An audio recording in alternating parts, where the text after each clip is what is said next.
Here we go. We're ready to roll on our project here. If you saw our video on Friday, you'll see that we started clearing this. I videoed my son Wesley cutting with a handsaw. He was taking out little stuff. We made a 10-minute video or so, posted on YouTube, and then I grabbed the chainsaw and I took out everything big, or almost everything big. We needed space for an 8 by 12 foot building. That's the size of it.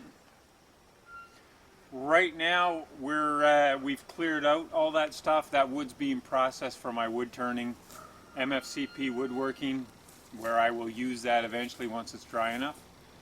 What we're doing right now is we're trying to lay out where we're going to dig down to make our stuff. I didn't know we had visitors. We're using milk jugs to mark the corners and the spots where we're going to dig. They're old milk jugs. They were going to just go in the garbage anyway. So we rinsed them out, filled them halfway with water. That way we can mark our spots once we've laid out exactly where we want each hole. Each hole is going to be dug 4 feet or more down. We're going to empty the dirt out of it. When we're done, we're going to refill it with rocks and other inert material, broken glass, broken ceramics. I've done it before in the past. In Ontario, we built a 8 by 12 shed that was intended for a small wood shop, which I used it as for a while. We dug down only 3 feet, a little more there. The idea is to get down below the regular frost line. We don't want the frost to heave up one corner of the building or heave up the middle. We're going down 4 feet here. Maybe don't need to go down that far. We might go down a little further. If the digging's easy, we're going to go down 6 feet, and then we're going to be guaranteed below maximum frost line, and it'll never heave. The inert material, it absorbs no water, so it doesn't expand and contract. This way the building sits firm. That's why you use stone. That's why you use ceramics.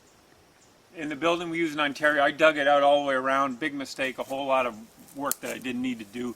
It's just a shed. You might do that for a bigger building, but then you're not up to codes, because the codes don't allow you to do that, even though old buildings are often done that way. They dug a deep trench, filled it with stones, and that was a foundation. It's called a rubble foundation or a trench foundation. I don't think there's any township in the country that would let you do that for a big building. But this isn't a big building. This is a small building, no building permit required.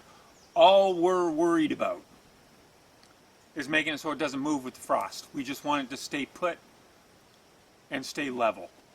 That'll help us in building it. That'll help us in maintaining it. That way things don't go all out of whack.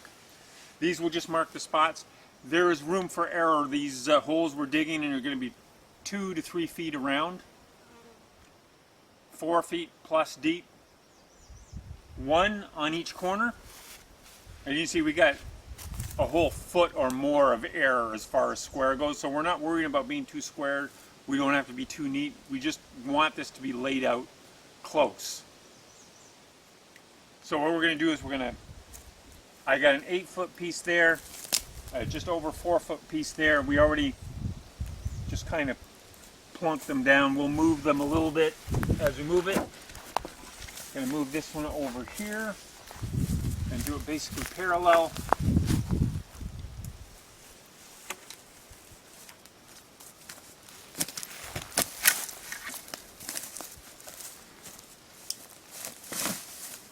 And we're going to check it for basic square when we're done. We're going to clear a lot of the little stuff off there.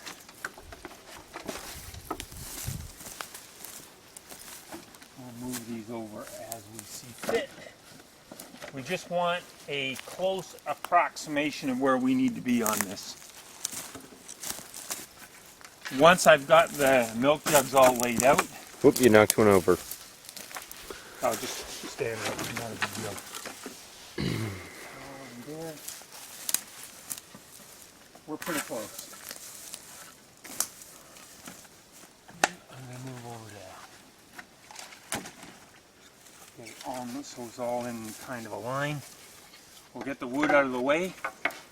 With the wood out of the way, We're going to take a tape measure, which we brilliantly left inside, and we're going to measure corner to corner, make sure we're close to square. We only have to be close to square because when we build on it, we're going to be putting everything on a patio stone on top of those dug holes. Once they're filled back up, we'll put a patio stone on. We'll level it out. We have a chance to move that around a little bit, and when we build our floor, we can make that perfectly square, perfectly flat, or as close as humanly possible before we build up to the next level. Once we've got the floor done that way, we will build the walls the same way. We'll make sure they're square, set everything up square. As you build up, it's very important to keep your building square, because otherwise, if you're using cheap material that is square, when you're doing your roof, if you let it get all sloppy, your pieces won't fit. They won't go into place right. Very important. How are we doing on time on this? 6 minutes. 6 minutes. So I've got a chance to run in and grab the tape measure, which I forgot. So you can scan around and tell them what else we're going to do, show what else we're going to clear, because we want to keep the place looking good. I'm just going to go in and get that because I want to measure those corners out. We got to clear this stuff here. We got to try to get rid of some of these stumps, like shave them down a bit. Gotta get rid of more of these. And that's and we definitely need to shave this one down because somebody could trip over that. And yeah. Although this one is probably the biggest problem because it sticks up and it's big. Anyway, Dad's coming back, and he's got the tape measure.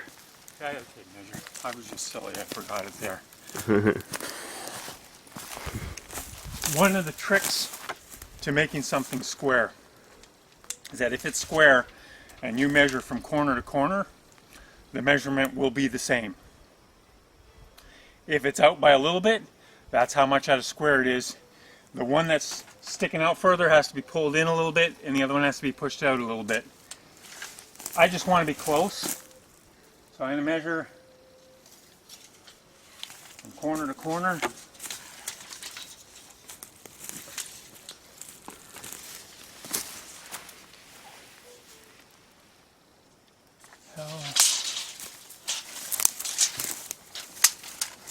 As long as we're close, I'm going to be a very happy man. It's going to save us a lot of time.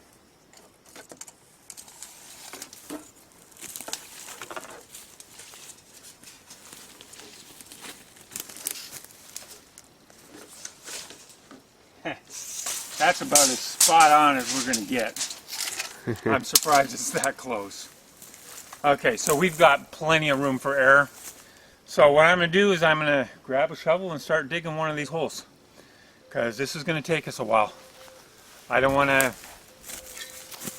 spend the whole week showing videos of us digging holes. But that's pretty much what we're going to be doing, so you're going to be seeing videos on other stuff for a while. Because we're going to hit roots, and we're going to hit rocks, all kinds of stuff. It will not be an easy task. The worst ones are probably going to be the roots. Oh yeah, there's lots of roots in here. And we're close to where the farmers were dumping their rocks when they had this as a field. And we might run into a lot of rocks. Plus the ground is shale based here anyway. So it depends on how far these farmers dug.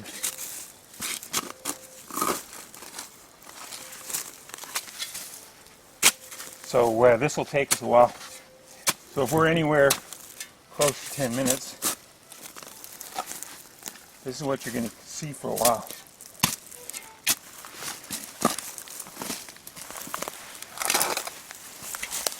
think I'm already on a stone. Yeah, I heard one.